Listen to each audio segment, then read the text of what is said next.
Dwelling Places has 2 rehabilitation homes in Mutundwe, Kampala, and another in Buloba, Mpigi district. At the homes, the children are taught the basics, from how to sleep in a bed to wearing underwear. Teaching a child to be human. You know, they've come from the streets to live with dogs and whatever, but to actually be human. Most of the children here were picked from the streets, but there are also others from broken homes. They are 15 years and below. The organization does its best to trace the children's families and works to reconcile them. The organization is currently searching for the parents of these 3 children. Dwelling Places Executive Director Rita Nkemba says at least 80% of these children have living parents. They left home for the streets due to circumstances at home, especially those from the slums.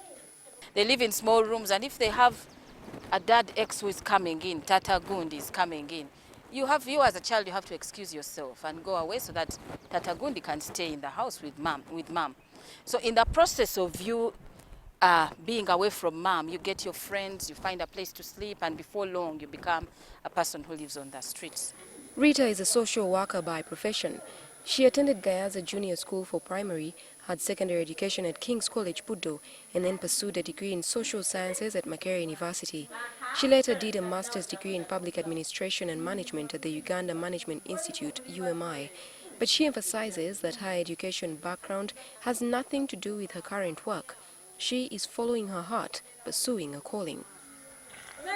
Experience is what has taught me. It does not take one to have a degree to love a child. At one point, Rita and her husband took in 8 children from one street family. They wanted to keep the children together after their sick mother, who lived on the street, passed away. I promised myself, and I was supported by my husband, that I would make sure that these children make it. The couple has raised 16 children in their house.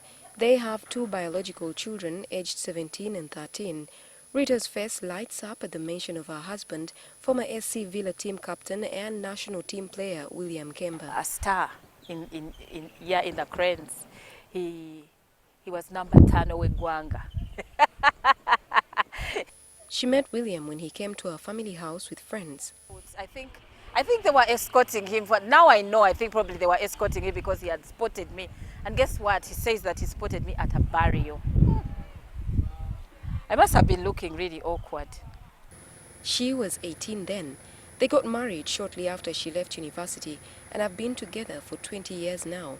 All I've received from my husband, ever since I started picking children and bringing them in my house, is support. You know? In fact, there are times when I'm saying, no, I don't want this anymore. And it's like, why? It's okay. Starting Dwelling Places was not easy. At 25 years then, Rita became bored as a housewife and prayed for direction. Her answer came from the scriptures, Isaiah 58, which talks about true fasting. And it says that when you see the naked, you clothe him. When you see the hungry. Now, to me, really, that became my job description. She started spending her days on the streets, walking, chatting with the children and helping in little ways. She later realized that this would not be enough.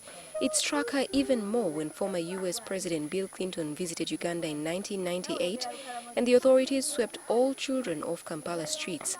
She found a man waiting for her. He told me that, well, everybody's at CPS. But I asked to stay here because I knew that you would come today. And I told those people that you promised you would take us off the streets today. She had 60,000 shillings and used it to rent rooms for the children. Somebody had told me that in the slums of Katwe, there would be rooms that you would rent for 5,000 shillings a month. And I found them, Josephine, 10. When the children were released from the Central Police Station, CPS, she took them to the rooms. But a call from the village local council chairman the next day jolted her. Told me, are you the person responsible for these people? I said, yeah, I am. They are fighting, they are beating each other. You do something about this. I said, oh, well, but we've paid for rent, we've done this. He said, no, who are you? I said, well, I'm just an individual who wants to help. He said, now listen, this is how you do it. There's a law in this land.